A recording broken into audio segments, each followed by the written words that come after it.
from the National News Studio, Sri Lanka.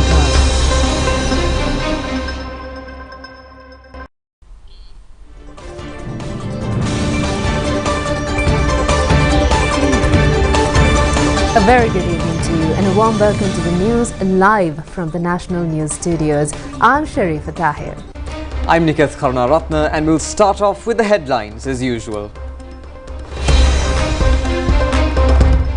A petition filed to postpone the local government elections will be taken up tomorrow. A committee to formulate a system of elections without incurring massive expenses.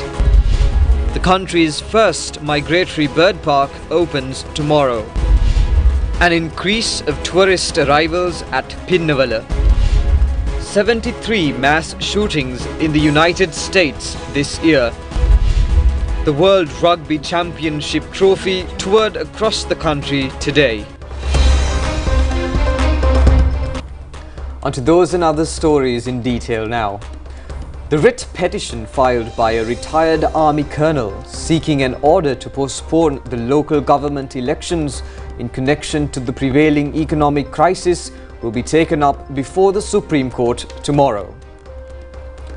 The petition will be taken up before the Supreme Court bench consisting of Justices S. Thurai Raja and Shiran Gunaratne. When the petition was called up on the 10th of February, the Supreme Court ordered to take up the petition for further consideration on the 23rd of February. Meanwhile, the retired colonel filed a motion through his attorneys requesting to call up the case before the 23rd of February. Accordingly, the court has fixed the consideration of the writ petition for tomorrow. The petition was filed by retired Army Colonel WMR Vijay Sundara.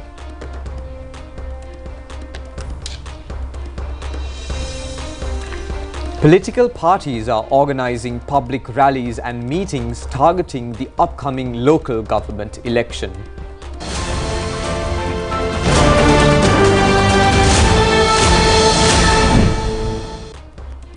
A meeting to brief candidates of Sri Lanka Podujana Perumuna in Kagol electorate was held yesterday with the participation of State Minister Tharaka Balasurya.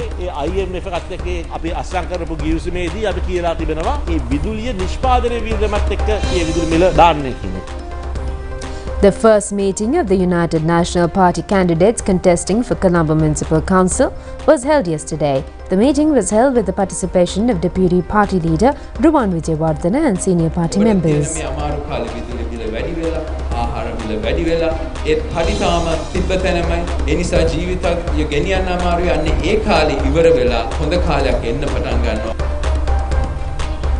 A public rally was organised by Samagi Jana Balavegya held at the Delhi Orbiter bus station premises with the participation of the opposition leader Sajid Premadasa.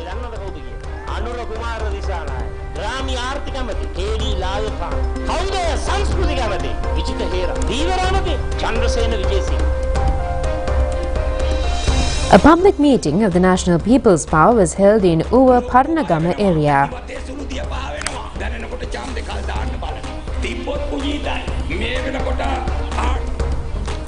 President Ranil Wickremesinghe has decided to appoint a committee to look into the formulation of a system of elections without allowing candidates to spend additional funds during an electoral process. The President made these remarks when he met with a group of youth. President Ranil Wickremesinghe met with a group of youth to discuss his policy statement and the government's plans for the country's future recently at the Presidential Secretariat. During the discussion, they had expressed what they expected from the government and discussed a range of issues with the President. One of the major topics discussed was the shortcomings in the education sector, with the youth group highlighting the need for proper mental health education at school levels and a proper education mechanism for the inclusion of the differently abled. The President also discussed the country's economic situation and the challenges faced by the government with the youth group. The President also agreed for a follow-up discussion with the two young journalists, Anushka Jayasuriya and Shannon Salgado, who had written an article on the government's policies in a newspaper.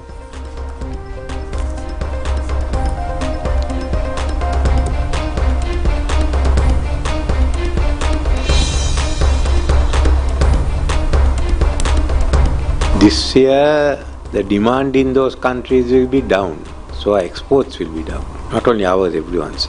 No, I mean basically take a very positive view, and then we have to look at the system changes, what you all require. At the end of the day, it's a different generation, no? Or 3 generations down. So we are looking at what the country will be in 2048, 25 years hence. Most of you will be in, you all won't be even 60 by that time. We want to become a developed country, a middle income, high level country, upper bracket, or into a high income country. Get all our problems sorted out. You can't do it in 1 year. Get going. So then that is our basic structure, but within it, how is to operate, what is the social outlook, all that you all have to decide, no? So decide that now and be a part of it. That's all that I have to say. No, I understand that we are going through the worst period. So there will be people going out, but we should be by mid-year be able to stabilize the situation. So all of you are seeing the worst of it. You all have to ensure in your lifespan that you don't have to go through this again. We are in a very abnormal situation, and we have to get out of it. But to get out of it, we have to restructure. To restructure, we have to cut down our expenditure or find money for it. So some areas we have cut down, but in other areas we have to find money. Like yesterday we had to raise the electricity tariff, but then there's a 230 billion loss. So if you don't raise it, you won't have power. We are all paying for our past sins. It's how we get out of it fast, and that's what we have to do. I don't think there's any other way out. President Ranil Wickremesinghe emphasized that discipline and commitment are required in order to take charge of a country's future. He said that plans will be implemented from next year to take Sri Lanka to a new dimension through a disciplined society. President Wickremesinghe made these remarks while participating in the ceremony held today at Ratambe National Cadet Training Centre for the awarding of the President's Colours and Corps Colours to the National Cadet Corps. President Ranil Wickremesinghe presented the President's and Corps Colours to the National Cadet Corps, which has a 140-year history. The President also joined in observing the Cadet Corps parade. The President stated that a strong economy, a new society should be created in the country.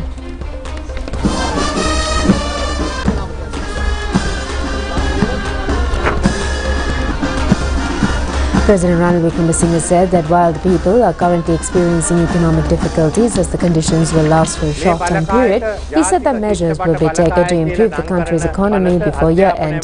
The President said that a strong economy and a new society should be created in the country, and he expects the Cadet Corps to provide disciplined leadership for the new society that will be created for the country's youth. The Cadet Corps evolved from the Ceylon Infantry to the Ceylon Defence Force and then to the Sri Lanka Army. He pointed out that as the then Minister of Education, he proposed to Parliament to name this force as the National Cadet Corps.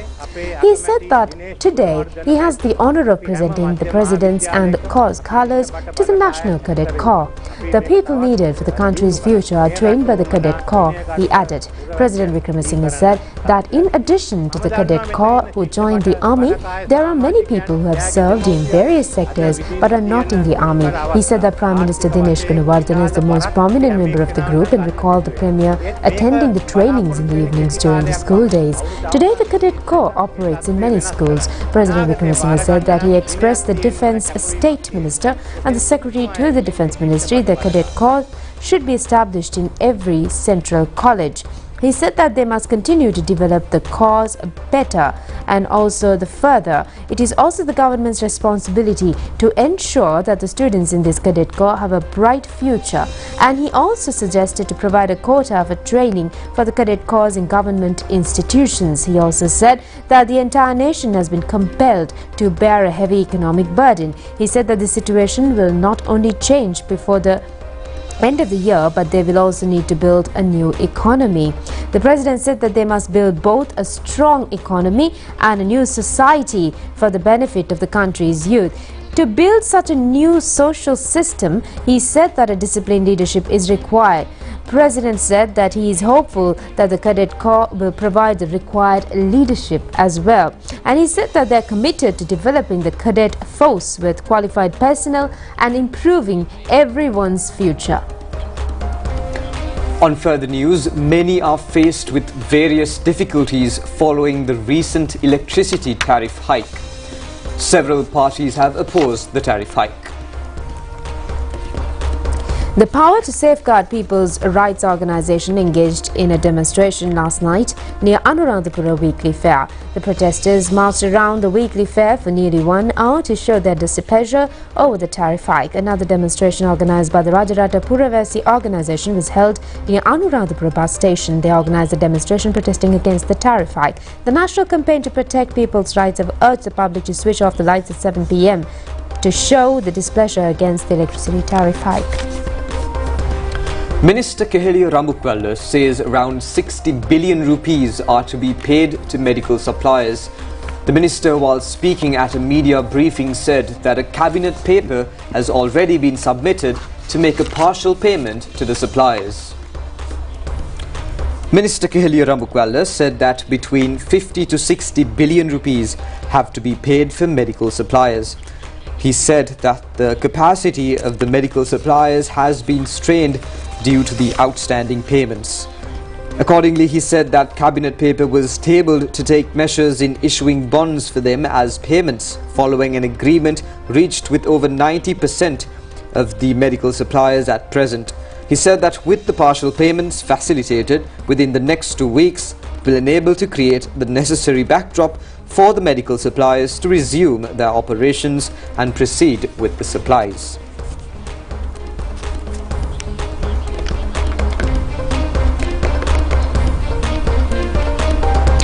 Minister Jeevan Thundaman says the water supply charges will also have to be increased following the electricity tariff hike. Minister Jeevan Thundaman said that water supply charges will have to be increased with electricity tariff hike. He added that many water supply projects are being carried out using electricity. Therefore, he said that the ministry will have to bear an additional expense due to the increase, and the ministry is compelled to increase the water supply charges in the near future. He added that plans have been made to initiate water supply projects using solar power following the IMF agreement. The power generation at the Polpitiya Samanala hydropower plant has been suspended due to maintenance. The capacity of the power plant is 75 megawatts. A power plant engineer said that the maintenance of the plant was commenced today. Following the power generation at the Laksapana power plant, the water supply is channeled from the reservoir to the Polpitiya Samanala power plant through a tunnel. The power plant controller said that since the power generation at the power plant has been temporarily suspended, the relevant water current will be redirected to the Kalani River.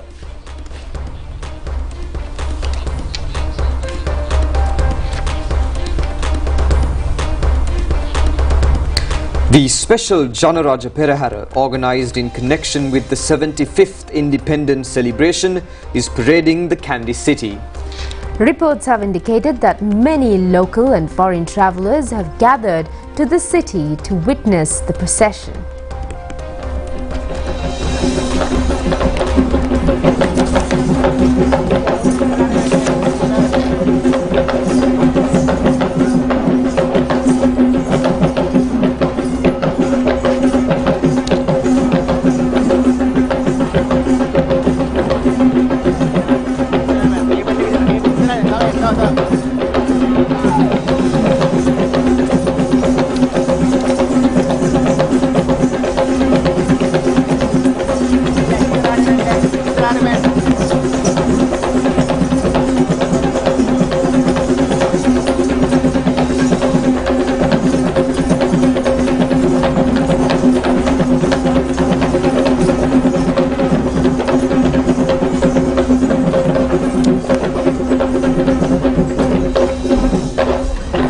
चित्ररत्न ज्येष्ठ कलाकारों समीप रूपයක් අපදතු අපේ අසල පෙරහැර මංගල්‍යගේ ප්‍රාර්ථනා කළා ඔහුගේ ශක්තිය ධෛර්යය තවත් වැඩි දියුණු වෙන්නට අවශ්‍ය කියන බව.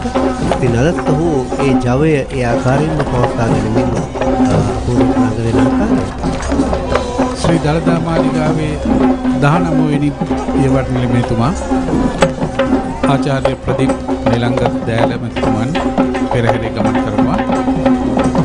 එතුමාට ශ්‍රී දළදා මාලිගාවේ රාජකාරී ඒ විධානයේ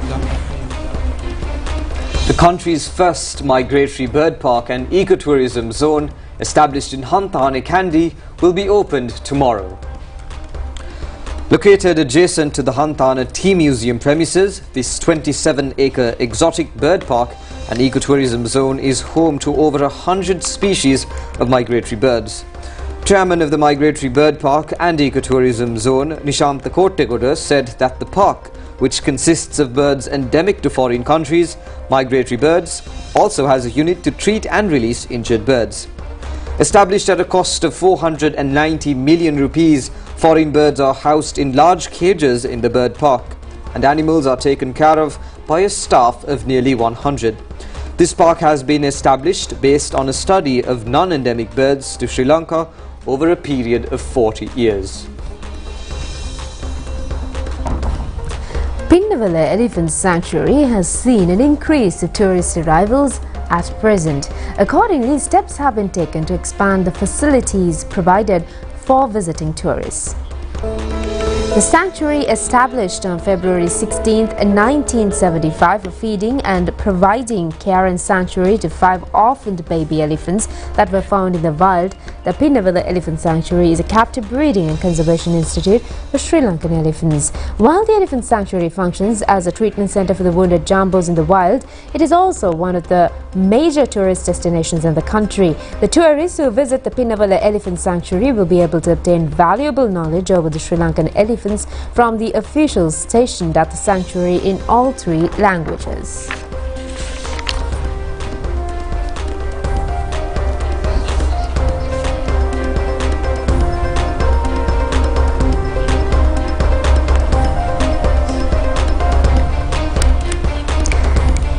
Well, that's it on local news. We'll be back with news overseas.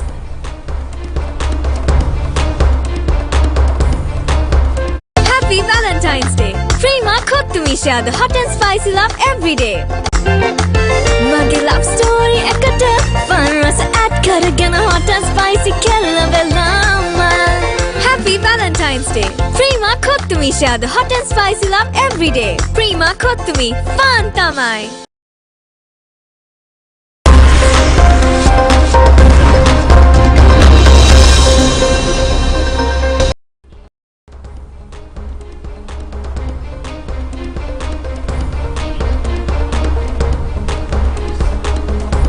Welcome back. We move on to news overseas now. Senior UN official says now is the time for the world to pay back that generosity Turkey provided to Syrians fleeing civil war and for its role in negotiating the Ukraine grain deal.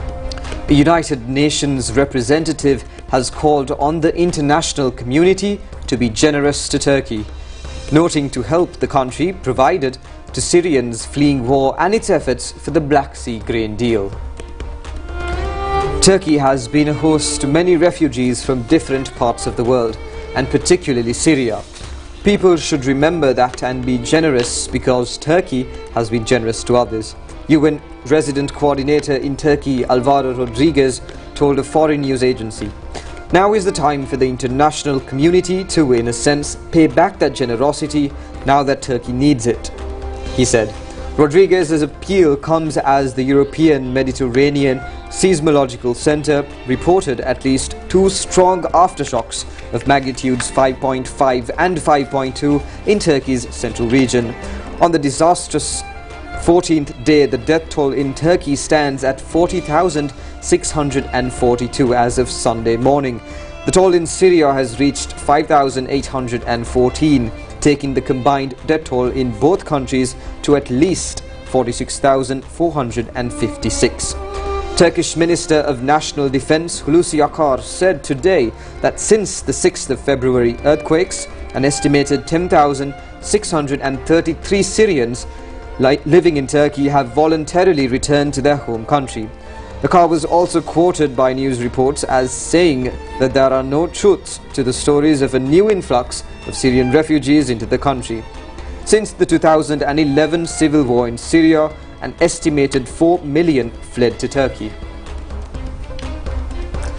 Joe Biden is once again pleading for Congress to pass meaningful gun control after a man shot 6 people to death, including his ex-wife and stepfather, at 3 different locations in a small rural Mississippi community last Friday.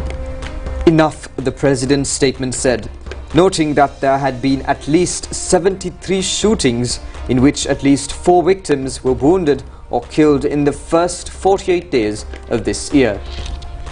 Invoking a phrase that pro-gun advocates often use to deflect from discussing action after mass shootings, Biden's statement added, "Thoughts and prayers aren't enough. Gun violence is an epidemic and Congress must act now. We need common sense gun law reforms." Biden specifically mentioned requiring background checks on all gun sales, banning firearms with high capacities for ammunition, prohibiting domestic abusers from legally having weapons regardless of their relationships to those they have preyed on, requiring the safe storage of guns and allowing firearms manufacturers to face civil liability for knowingly weapons of war on our streets. "We owe action to American communities being torn apart by gun violence," Biden said. Biden's remarks came after authorities alleged the 52-year-old Richard Crum unleashed a deadly rampage in Arkabatula, an unincorporated community with fewer than 300 people in Mississippi's Tate County. Later on Friday, Biden said he and First Lady Jill Biden were grieving with the families of the victims who were murdered 4 days after 3 were killed in an unrelated shooting on the campus of Michigan State University. "We're mourning as we have so far too many Americans," the president's statement said. Flocks of migratory birds have been spotted landing and resting in various wetlands in parts of northern China. Migratory birds spending winter at the lower latitude regions in China are rallying at the Poyang Lake, the largest wintering habitat for birds in Asia, on their journey to the north as the weather begins to get warm. Recent rains have raised the water level of the lake, revitalizing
Valentine's Day. Free ma Kottumisha, the hot and spicy love every day.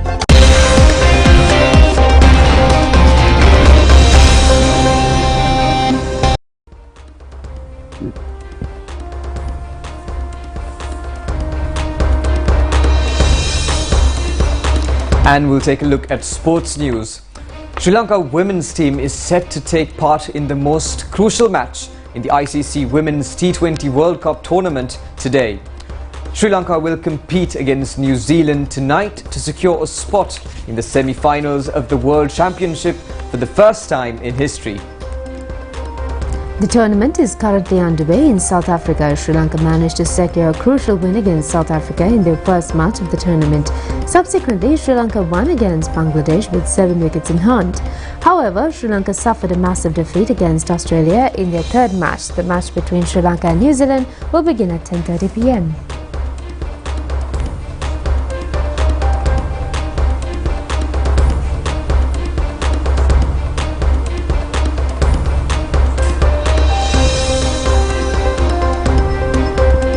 Meanwhile, Australia became the first team to qualify for the semi-final rounds of the ICC Women's T20 World Cup.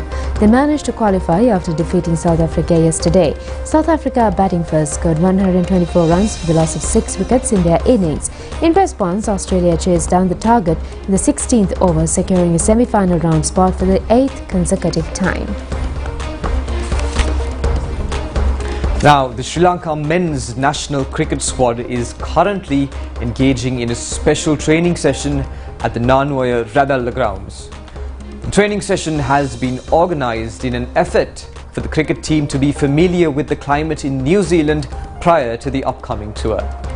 The Sri Lanka tour of New Zealand set to begin on the 9th next month. The tour is comprised of 2 tests, 3 one-day internationals and 3 T20 international matches. The tour will end on the 8th of April. Accordingly, the Sri Lanka squad is currently engaged in a special training session in Radalla.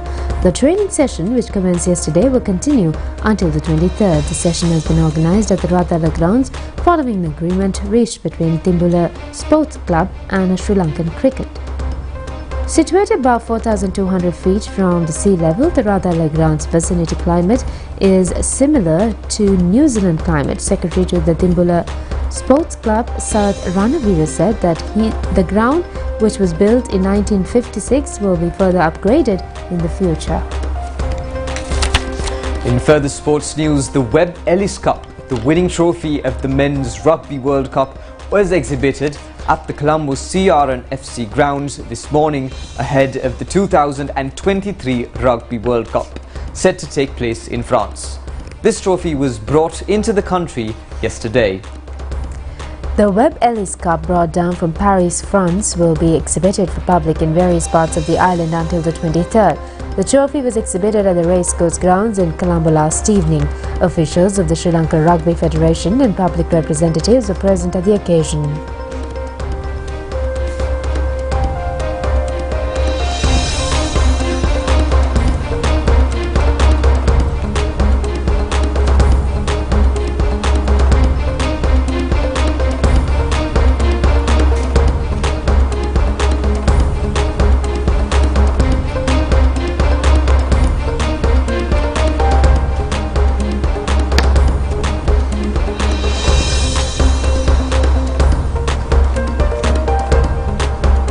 The trophy was exhibited for public at the CRNFC grounds in Colombo this morning. A massive crowd was gathered at the grounds to witness the trophy. The trophy will be taken to Nittavela grounds in Kandy on the 22nd and it will leave the country on the 23rd.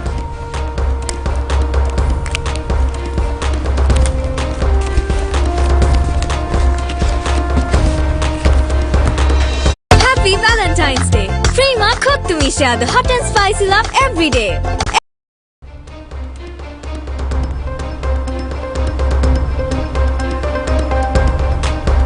And that's all the news for today. Join us again at the same time tomorrow. Good night. Good night.